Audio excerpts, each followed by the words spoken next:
Recently, I was speaking with an individual, giving the person updates, and the topic that came up for them were chords. And the question was asked, do you have a video about that I could watch so that they could learn some more? And the answer was no. So we're making that video today. Chords. What are they? How do they affect us? Honey? But you've had multiple people, at least 2 other people that have asked that same question, because chords had to be discussed with them. Yes. As well. Mm-hmm. So it's not just one. Just took us 2 or 3 times before we started to do something. Anyway, we're doing it now. We are. Now, you were saying? So what is a chord? In this sense, right? Mm-hmm. Oh, do you see that? I see the light flickering. Why is it flickering? Oh, that's interesting. Maybe you saw that on the recording. It's interesting. I was going to chords and the light started flickering. If it does again, we'll have to have like an impromptu session here. Exactly. Okay. That'll be fun. I don't know about that. It depends on what comes out. Okay, so chords. Getting back to chords. Right. So, you've heard of aura, correct? I heard of aura. What's your understanding of aura? The aura is the energy all around your physical body. Right? It's literally the energy that you put out. Your physical body puts energy out. And it sends it all around, so it creates a ball. Okay. It's been said that you can have a very small aura. It could be 5 feet, 10 feet away from you. It could be miles. I was told that Gautama Buddha, Siddhartha, who they call the head of the Buddhist movement or religion, if it's such a thing, Buddhist practice, that his aura was hundreds of miles wide. Wow. Right. I was told that by a friend of mine. Now, I don't have any proof, but that's what I was told. Anyway, your aura, how do I put it?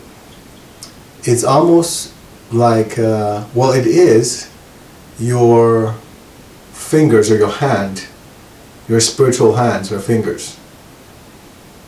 Right? Meaning, even though, like you're over there, I'm over here, but right now our aura are mixing. Okay. Because we're close to each other. I don't mean close as in wife and husband, I mean close as in proximity. Exactly. So if your aura is, we're maybe 6 feet from each other? Probably about 7 or 8 feet. Okay, so let's say we're 8 feet apart, and our aura is 10 feet in diameter, then we're inside of each other's aura. Ah. Does that make sense? That makes sense. The moment that happens, now keep in mind that the aura is nothing but your energy that you're sending out, whatever that is. And I'm doing the same thing.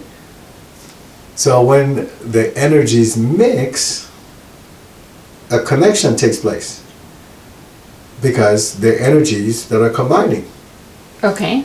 Depending on the level of my energy or the level of your energy, we can actually feel the difference.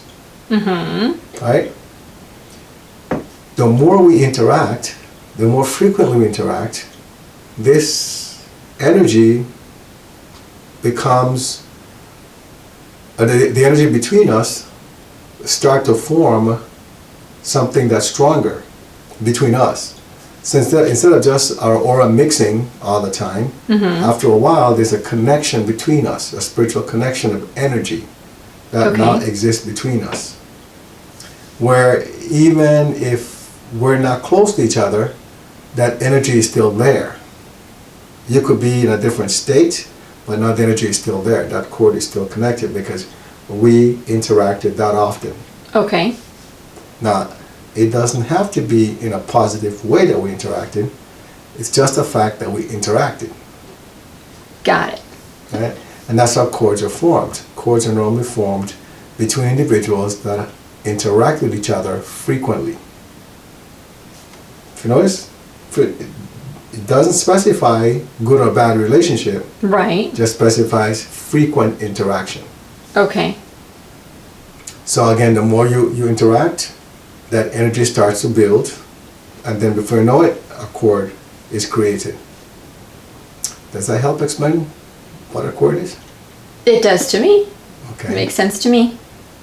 So now, we're talking about cords because the ones that are normally found when you do work are the non-beneficial cords. Well, those are the only ones we only focus on the things that are non-beneficial to people. Correct. So Anything that's we're negative like or non-beneficial is what we focus on. Yeah, we're to like the help. news, we don't really talk about good stuff. We're always looking for a negative thing because that's just what people like, right? Well, not in this case, people don't like the No, negative stuff, but we get rid of the news. negative things. We Right. find it so we can get rid of it. But the news survives on that. We don't. We want to get rid of it. Right. But our goal is the same. We're looking for all the negative stuff. Indeed.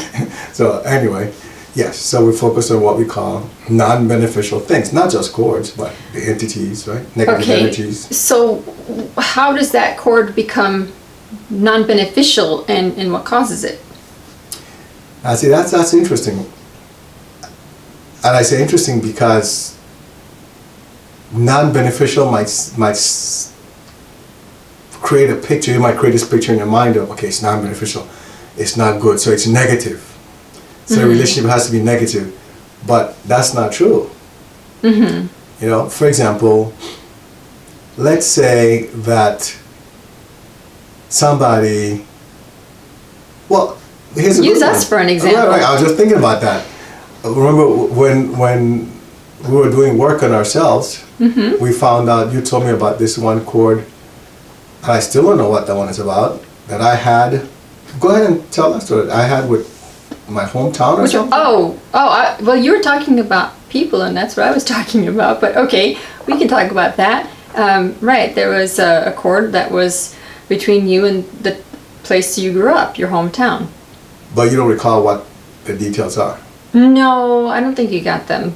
Oh, okay. That one. You just said, okay, I need to get this work done, so you just got it done. You didn't really check for details. So I brought it up thinking that we'd have some details. Anyway, but then there's- that shows, before that, Okay. that shows that you can have chords created with places, not just people. Yes. Yeah, because people might be thinking, oh, it's just with another person. No, it could also be with a place that you interact a lot, where you grew up, where you spend a lot of time, place you fall in love with.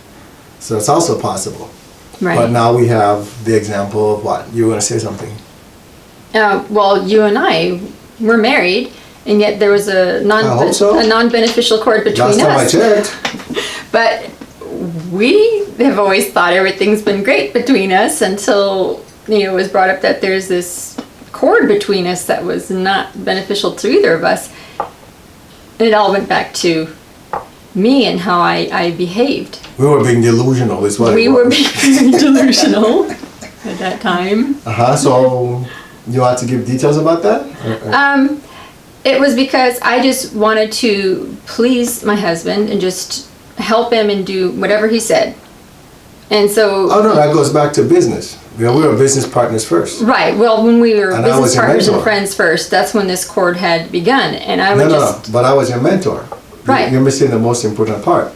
So you don't question your mentor, you do what No, your mentor never asks you to question do. your mentor. Exactly, right? Right. He So- was training me for business. Bingo. So whatever he said, I just jumped and I did it right away. And you were really good at it. As a matter of fact, that's how we got close. Because you were one of the most productive people I worked with, because you were action oriented. I said, get this done, I need to get this done, or make sure you do this, and you said, okay. And you got the results. And then your income showed it, right? Your income Right. took off big time. So you were used to that. Yes. And then it switched to, okay, now we're going to start supposedly dating. But it really didn't show up and become an issue until we were married. So And my what was the husband issue? wanted to talk to me about certain things. I'm like, just tell me what to do and I'll get it done. You don't have to try and brainstorm with me. Just tell me what you want, and I'll get it, and I'll do it, whatever it is. And my husband was like, no, I don't want a puppet on a string. I want a wife who will discuss things with me so we can make decisions on things together. I was like, isn't that what I'm doing? I made you the head so that you could just do all that stuff and I don't have to worry about it. I just follow through. But Catholic upbringing. yes, very much so. Yeah. Subservient upbringing as well. Right. But that was what this. And that was an issue with us. It us. was a big issue for us. Because it was frustrating for me, because every time I would bring something up, you would just agree. Mm-hmm. And I say, why just agree with me? He said, well, I don't know what you said, but it would just bother me because I want you're to the get head of your the opinion. household and you have the final say. Yeah, but I didn't want that. I don't mind having final say as long as we discuss it and then we're on the same page. But that's what the issue was. I know. Because I'm explaining to our viewers. Oh, as okay. well. I was there and I was just like, just tell me what to do, tell me what to do. So I had to. So you were getting frustrated. I was getting frustrated because I'm like, why doesn't he just tell me what he wants? And then I was getting frustrated because you wanted me to just wanted talk to to agree you. about everything. You wanted me to go in as devil's advocate, as they Exactly. say sometimes, and just stir up the pot so that Right. you could really think. And I wasn't doing that. So the point of this, though, is that It was like coming to America. coming to America. Uh-huh. How does that reference fit in here? Because he goes like this, what food do you like? I said, Oh, the same food that you like. the lady who was supposed to marry him in his Exactly. home country. Uh-huh, And no right. matter what he said, it was always, whatever you like, Exactly. sir. That's what you were doing. You're doing coming to America. Exactly what I was doing. So now everyone go out and watch the movie Coming to America. Just the beginning. Just the beginning, and then you'll see what we're talking about. But so this cord was there between us, and it was not helping either of us. But after that cord was cut and healing work was done, I changed. I didn't have that frustration anymore, and I was not constantly looking to just do Be what my told husband what to do. says and be Exactly. told what to do. All of a sudden, it was like, let's talk about this. Let's discuss what's happening. And it wasn't that you started to argue. It's not. People might think, well, you started to argue about everything. No. No. You just took on more of a role of, well, did you think about this, or what do you Right. think about this? You know, Really thinking through it instead of just saying, oh yeah, let's do that. Oh, I agree. Exactly. It was more so, well, if you look at it from this perspective, this doesn't make sense, or whatever it may have been. And my husband, he also, was not frustrated anymore, so he was more No pleasant kidding. to be around, of course, much in my happier. opinion, because my perspective was that he was not pleasant to be around. But that's how the court affected us, before and after. Yep. But yeah, still, it's not like we were arguing in our marriage or anything like that. No, But we were frustrated though. we were. I think we're trying to be nice to each other. Since we were friends before. Anyway, so that's one example of a cord right there. Right. But other examples are, for example, I have another one. okay, I had a cord, and I hope you don't get the wrong impression of me, but I dated a lot of guys you did? before. Yes, and you know that. I've told you this so many times. Oh, you mean the one-time date things? Right, so Oh, many okay. guys, most of them wouldn't go past one date. There were only maybe a handful that went 2 or 3 dates, but I saw a lot of these guys on a regular basis because of the work I was doing and things that, events I would go to, etc. So, we were friends. But there was a cord between myself and, what was that? This other guy. Another guy, right, but I'm trying to remember the term that was used when it came through. I Previous don't know. relationship. Oh, previous relationship, okay. Previous relationship, and it was a male. And when my husband said that while he was doing the work, he asked me, do you want details? I said, no, just get rid of it. I don't need to know who it's with, what it's from, just get rid of it. So I didn't get any details on that one. All I know is one of those guys I dated and hung out with a long time ago, there was a cord between us and it was non-beneficial. How? I didn't ask. I didn't want the details.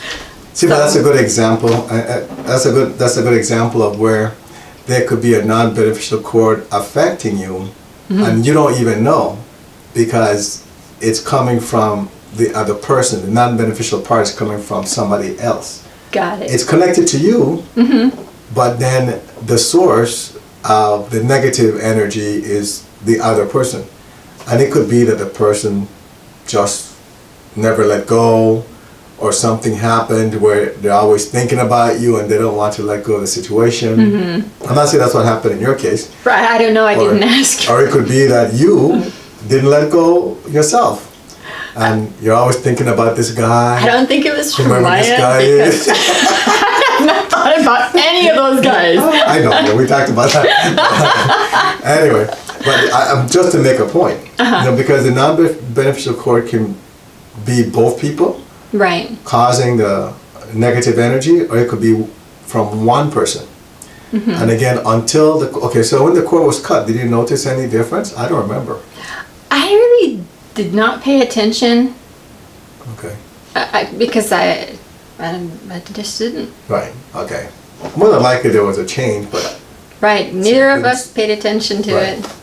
So anyway, only So because there I you knew go. that you had those one-time dates. They didn't mean a thing. Never met someone who goes on one date. Well, I think I intimidated a lot of them. Anyway, topic for another day. But getting back to the cords. So we've discussed between a married couple there could be cords. It could be between you and a previous person that you dated or something, or it could be between you and best friends. Right. Siblings. That's A correct. lot of times it happens between siblings or even parents or aunts, uncles, any relatives it could be. We know of a woman that we worked with who said that children hated her. They never wanted to be around her. They wouldn't look at her because when she would look at them, they would start to cry or they'd start to shy away from her. So when my husband was doing work, he discovered that this lady had a cord from a miscarriage. Talked to her about it, got that cleared up, and once that cord was cut and cleared, all of a sudden she called within a week and she said, the funniest thing is happening. Children like me. They want to come and sit on me, they smile at me, they play with me. So it was a completely different change for her. So that's another thing that we could also have cords from, are from miscarriages or lost children. Abortions. Exactly. Another good point there. Also, you could have them from someone that died, like a lost loved one, right? Right, from And someone that's a who's big one. crossed over already. Where you haven't let go. They obviously have let go because they're dead, right? So Right. it's not they're going to go to the grave saying, I'm going to hold on to you now. They're dead, they're gone. The energy is cut for them. Right. But you, the person, might refuse to let go. You're Clinging always to thinking them. about them, exactly. And all of a sudden there's a cord there. Then the biggest cord, though, is the one between, it's called the umbilical cord. Yes. And that's the one between a mother and the child. Right. That's a very important one. Because nobody else can have that cord. And that can bring some issues up as far as surrogate parents, you know, because keep in mind again, it's an umbilical cord. So it's to the mother who carries the child, Exactly. not necessarily the mother who may have given her eggs for it. That's correct. Wow. See? So that's a very important thing to understand, that if you might have donated the egg, you're going to focus on a mom because it's an umbilical cord. And this is a surrogate situation. Exactly. You might have donated the egg, but that other person carried the child.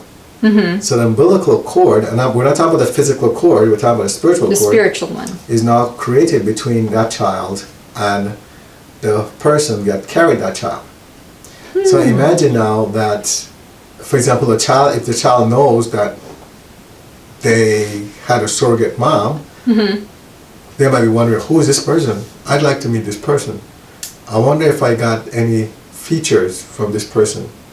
Just by doing that, see, it starts to create that connection between them, and now it can become non-beneficial because they could be getting stressed out about what their other Mother. parents exactly looks like or what they're like. on the other side, maybe the child doesn't know that it's from a surrogate mom, so he or she's not even thinking about that. But the person that gave birth, the surrogate parent, could be there thinking, I wonder how that child's doing. I wonder if I made the right decision. Now, maybe I shouldn't have done that. Well, or they missed the child. So now here's this child growing up, and he's being affected in different ways, behavior issues, or maybe they're not very close to the mom that donated the egg, right? Right. And or it could even be one of those things where it's a adoption. Oh, where wow. with the adopted parents, because now still the mom, not a surrogate mom, but the actual biological mom, could be missing that child. Same thing is happening. And so this child over here starts to behave a different way. It's not a positive way, or they have certain illnesses that nobody can explain. They get depressed a lot. It could all be tied to the cord between the surrogate biological mom or the surrogate mom and the child. Interesting.